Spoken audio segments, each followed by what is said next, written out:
Buenos días. Bueno, como hemos comentado, vamos a hablar de perspectivas y riesgos en la economía global. Y lo primero que vamos a intentar contestar es si la economía va bien. Como primera aproximación, yo diría que depende del prisma con el que se mire. Si preguntamos a Rajoy a ver si la economía va bien, ¿qué va a decir? Pues que va estupendamente, gracias a las reformas que han hecho. Que vamos a mejor y que lo peor lo hemos dejado atrás. Incluso hay gente que le felicita por los esfuerzos realizados. Si preguntamos a Rubalcaba, igual nos dice otra cosa. Igual nos dice que lo peor está por llegar y que los esfuerzos eran insuficientes y erróneos, digamos, ¿no? Si preguntamos a un inversor americano que invierte principalmente en bolsa, ¿qué diría? Que nunca ha estado mejor. La bolsa americana está en máximos. En cambio, si preguntamos a un pensionista alemán que invierte básicamente en la deuda alemana, ¿qué estaría pensando?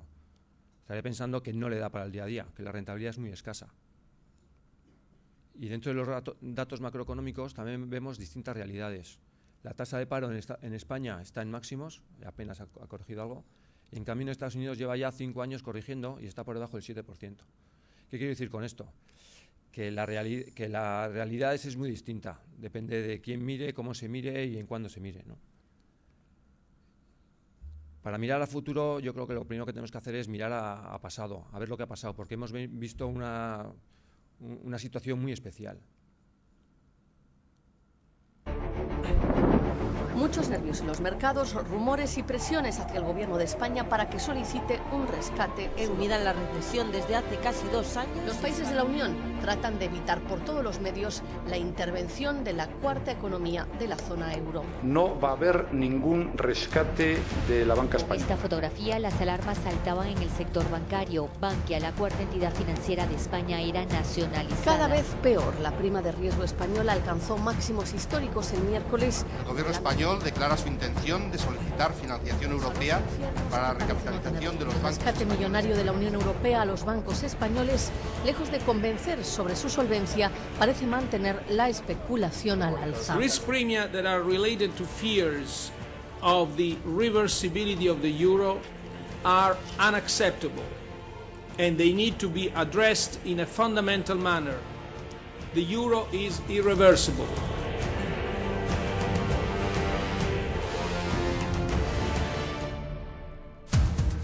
sumida en la recesión desde hace casi 2 años, España sufrió una contracción del 1,6% del PIB en 2012. A estas alturas ya es un drama. Quedan pocas familias en España que no sostengan a un desempleado. A 1 hora de Madrid, en la provincia de Guadalajara, Valdeluz es una ciudad fantasma construida en medio de la nada. La sociedad de tasación ha estimado que el valor de la vivienda libre en España caerá hasta los 1.160 euros por metro cuadrado a finales. No sé, ¿puedo encender la luz o...? Bueno, ¿qué nos dice esta presentación, este vídeo? Que la crisis ha sido excepcional, sobre todo en Europa, y ha afectado especialmente al sector financiero. Y los estudios nos dicen que cuando una crisis afecta al sector financiero en donde tiene que recomponerse, la recuperación es lenta, tarda más que en otros ciclos económicos. Entonces, si nos preguntan a Kutxabank Gestión cómo vemos la botella, si es medio llena o medio vacía, nosotros somos optimistas con el futuro. Vemos medio llena y se está llenando. Entonces, antes de empezar a meternos bloque a bloque en temas de crecimiento, como la parte de inflación es similar en todos los bloques, solo voy a hacer un único comentario. No vemos riesgos deflacionistas en ningún lado, serios, como bloques, ni tampoco vemos riesgos de demasiada inflación. Esto ha permitido a los bancos centrales tener unas políticas expansivas en materia monetaria, y está el tema más o menos controlado. Pasando a crecimiento, os hemos puesto aquí las previsiones del Fondo Monetario Internacional. Yo destacaría la aceleración del crecimiento a nivel mundial. Hemos pasado del 3 en 2013 al 3,6 y se espera 3,9. O sea, crecimiento y aceleración. Y eso es tanto válido en economías desarrolladas, 1,3, 2,2, 2,3, como emergentes, 4,7, 4,9 y 5,3. O sea, el mundo crece y crece cada vez más y en todas partes. Otra cosa son las revisiones de previsiones que se están haciendo últimamente, que están siendo al alza en los países desarrollados, y aquí destacamos la 10ª que se ha sumado en la eurozona, y especialmente el 0,3 y el 0,2 de España, y por el contrario estamos viendo revisiones a la baja en emergentes. 0,2 en el 2014 y 1/10 menos en el 2015, pero siguen siendo crecimientos importantes. ¿Por qué de estas revisiones? Pues porque estamos en partes del ciclo distintos. Vemos los países emergentes que llevan muchos años creciendo a tasas muy fuertes y están en un periodo de ya desaceleración. Por otro lado, vemos a Estados Unidos y a Reino Unido, que también llevan 5 años creciendo de manera potente y ya está en la fase de expansión. Y en cambio, la zona euro, pues venimos de una crisis, como he dicho, impresionante, y estamos saliendo de ella, con crecimientos moderados. Esta diapositiva nos gusta mucho porque es muy visual. Esto es el índice de expectativas de compras de los gerentes de compras. Es un indicador adelantado que anticipa muy bien el ciclo económico. Y se ve claramente que en el año 2012, cuando estábamos en plena crisis, todo era rojo. Todo lo que está por debajo de 50 anuncia desaceleración, de crecimiento. Y ahora hemos pasado de la zona roja a la zona verde, que anticipa crecimiento. Y especialmente vemos que Reino Unido, Estados Unidos y Japón, las cifras son muy altas. Esto es prácticamente máximos históricos. Entonces, las perspectivas para estas economías es buena. A pesar de que estamos viendo en la zona emergentes desaceleración, no tenemos que olvidar que estos siguen siendo el motor del crecimiento.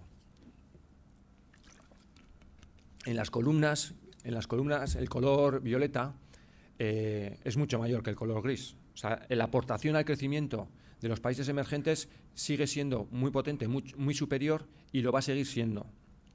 ¿Y gracias a qué? Gracias al consumo. Aquí lo que se indica es que en el año 1990 la cuota de mercado del consumo mundial de los países emergentes era apenas el 20%, un poco superior, 20%. Y ahora, sin embargo, estamos ya al 36%.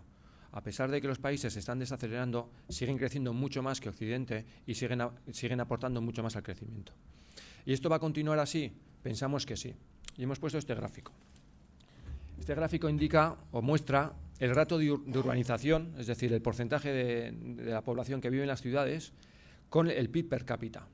Y se ve históricamente, como los grandes bloques desarrollados, a medida que pasan el 60% de gente que vive en las ciudades, el PIB per cápita se dispara exponencialmente.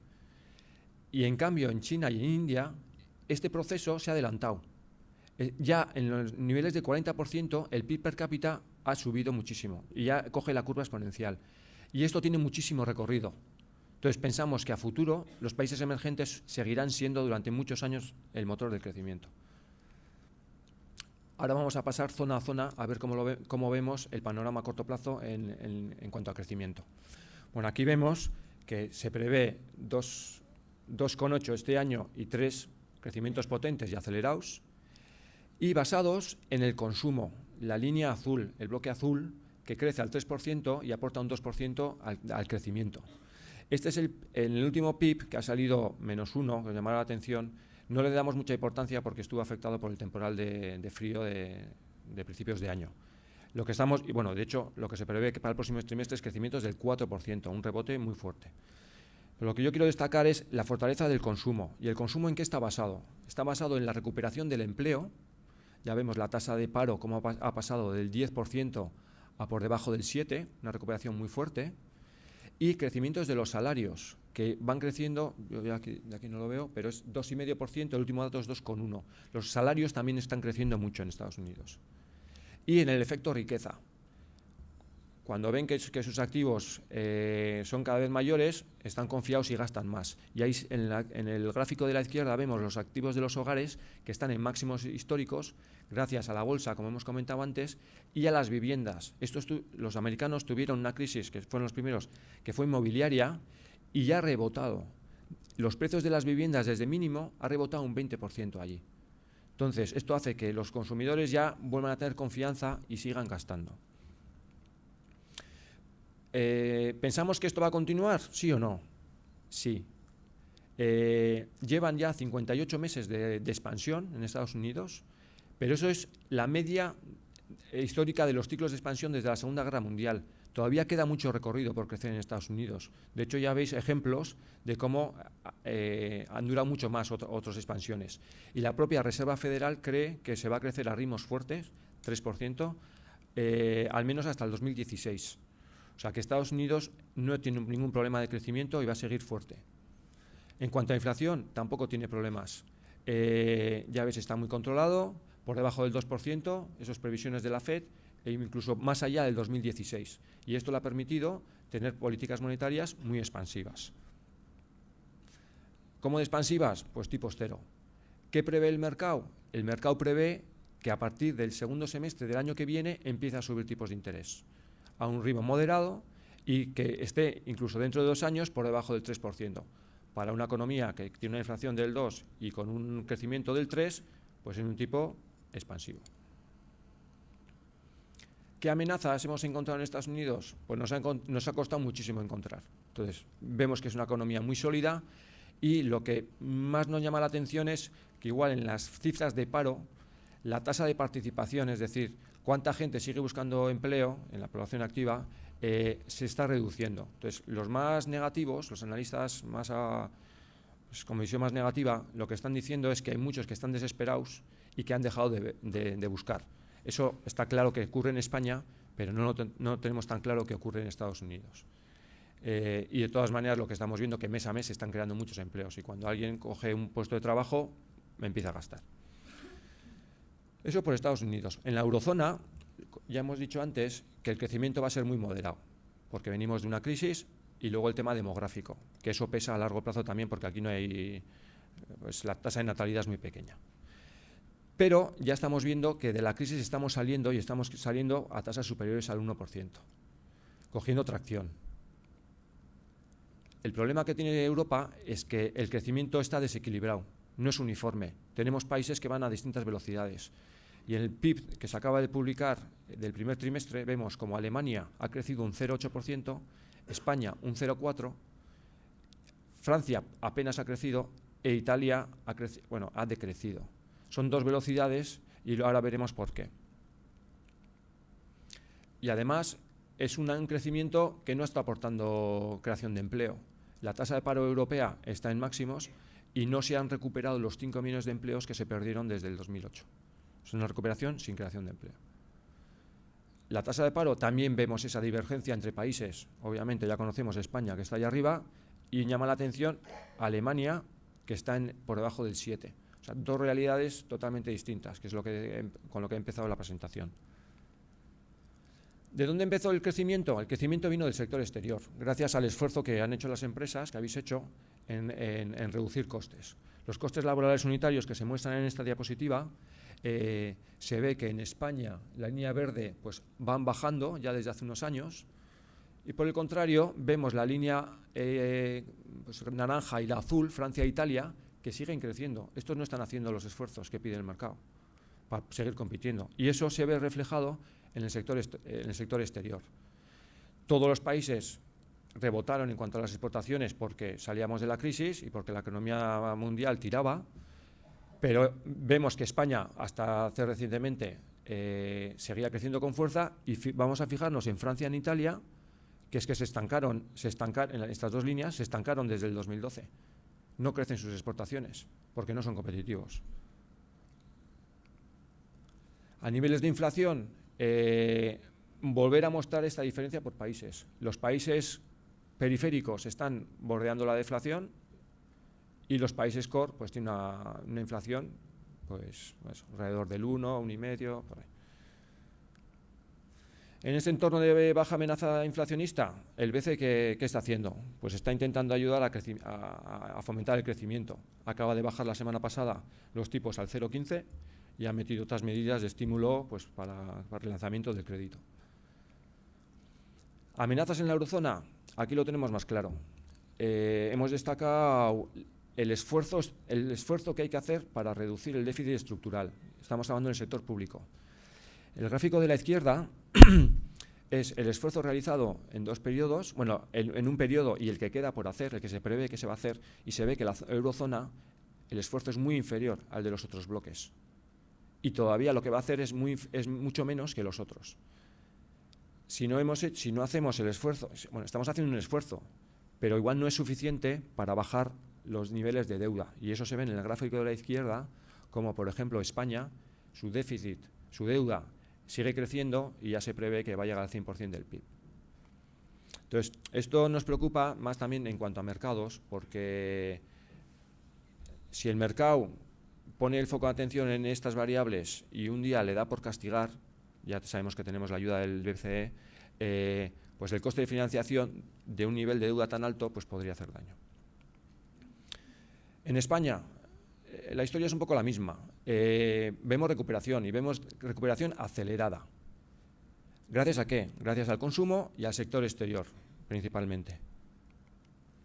Hemos seleccionado una serie de gráficos en donde se muestra que el crecimiento está siendo muy general en muchos sectores. Hemos empezado por el sector exterior con el número de empresas que exportan, vosotros. A la derecha vemos la llegada de turistas. También se ha dado la vuelta y sube de manera fuerte. En el sector industrial vemos el sentimiento empresarial, la producción industrial y la inversión en capital.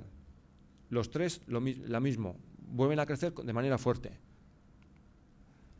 Y en el sector de distribución vemos las ventas minoristas con la misma imagen e incluso en el sector de la construcción el consumo de cemento también se ha dado la vuelta.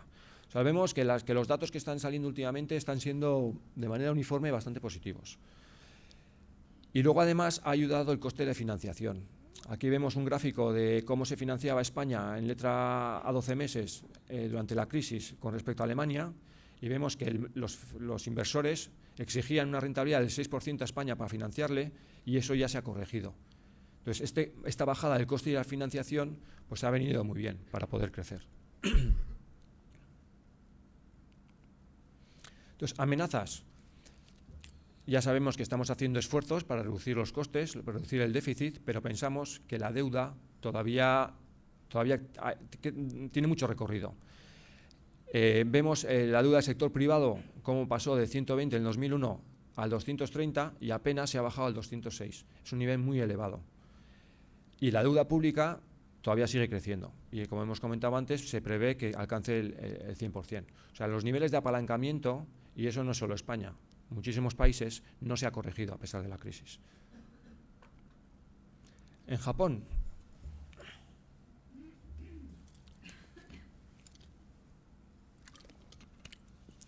aquí en Japón, tanto el gobierno como el Banco Central están haciendo un esfuerzo titánico para salir de la crisis, de la deflación que llevan muchísimo tiempo metida en ella, y realmente están poniendo toda la carne en el asador. Y se ven las cifras. Este es el dato del PIB, la línea del PIB que se acaba de publicar y esta semana se ha revisado, esta es la previsión y se ha revisado y ahora muestra una tasa en el primer trimestre de un crecimiento trimestral anualizado, o sea, si todos los 4 meses crecen esas tasas, del 6,7, un crecimiento bestial. Es verdad que tiene el efecto de la subida del IVA, pero pensamos, porque vemos otros indicadores en el mismo sentido, que la economía japonesa pues está reaccionando. ¿Qué tipo de magnitud tiene el esfuerzo? Pues es muy fuerte. La masa monetaria, se quiere tener una inyección de liquidez de 270 billones de yenes y vamos por los 225, o sea, queda recorrido por inyectar liquidez. Pero para tener perspectiva, porque eso igual no nos dice mucho, vamos a compararlo con el PIB. Estados Unidos, Reino Unido y Europa tienen un tamaño de los balances centrales del 24% del PIB, que ellos ya han hecho un esfuerzo. Bueno, pues Japón se ha ido al doble y todavía le queda recorrido. Entonces, el esfuerzo monetario que tiene Japón es brutal. Las amenazas de Japón vienen por el efecto de la subida del IVA que he comentado y por la que viene el año que viene, que va a pasar del 8 actual al 15% en el 2015, pero lo que a mí me preocupa más en el largo plazo es la guerra de divisas que estamos viendo. Aquí, para explicar este gráfico, vamos a empezar por la línea del yuan dólar. Mi interpretación es que durante tiempo, cuando China crecía a un ritmo muy fuerte, se podía permitir una divisa apreciada. Entonces, por presiones de Estados Unidos, pues bueno, permitía de manera controlada que el yuan se apreciara. Y en el 2014 ha dicho, basta, ya ve que su crecimiento cae, bueno, se hace desacelerado, y ha dicho, no, ahora voy a apreciar la divisa, de manera controlada y contenida, pero ha dado la vuelta. Y ya se ve perfectamente en el gráfico cómo el efecto fue inmediato. Esta guerra contra el dólar tiene su efecto contra el yen. Ya vemos cómo tenía una depreciación del yuan, y en el mismo momento, en el 2014, se da la vuelta y el yuan se empieza a depreciar. Bueno, ahora pasamos a la parte baja del gráfico. He puesto la misma línea roja, o sea, el yen-yuan, y he puesto el Nikkei. Y es que van clavados. O sea, las perspectivas, bueno, la bolsa, que son perspectivas de el valor presente, las perspectivas de los futuros beneficios de las empresas, que hay muchas exportadoras, va de la mano. Y en cuanto el yuan se ha empezado a depreciar, el Nikkei ha empezado a corregir. Entonces pensamos que si a futuro la guerra de divisas continúa y el yuan sigue depreciándose, el sector exportador japonés puede sufrir. En China pensamos que es una historia de transformación. Hace unos años crecían a 12%, 10%, y ahora han pasado a crecer al 7,5%. Pero claro, lo que vemos es que esa bajada de aquí a aquí, el que ha pagado el pato, digamos, ha sido la inversión. El consumo sigue creciendo muy fuerte. Entonces, lo que quiere el gobierno es pasar de una economía tirada por la inversión a una economía tirada por el consumo. ¿Tiene recorrido? Sí. Lo que pasa es que los chinos por mentalidad van muy despacio. Nosotros en Occidente queremos las cosas ya. Ellos tienen unos planes muy a largo plazo. Hemos visto antes un ejemplo de la tasa de urbanización y el PIB per cápita, y ahora muestro otro de ventas de coches. Vemos que en China ya produce más coches vende más coches que Estados Unidos, y fijaros abajo como apenas tienen 58 coches por cada 1.000 habitantes, frente a los 800 de Estados Unidos, o incluso los 500 o 600 de España. A nada que vayan al ritmo de Brasil, se pasen a 200, la venta de coches se dispara. Es un ejemplo tonto de decir el potencial que tiene el consumo en China, ¿no? Pero que esto no es una historia de 1 o 2 años, esto es décadas. Amenazas.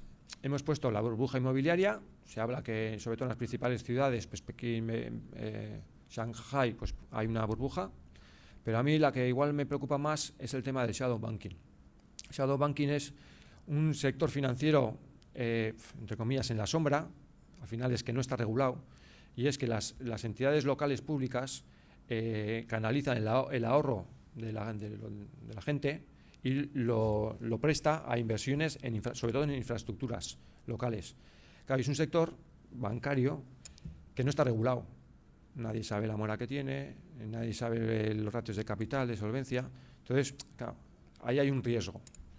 Y el problema es que este sector financiero en la sombra ha crecido un montón.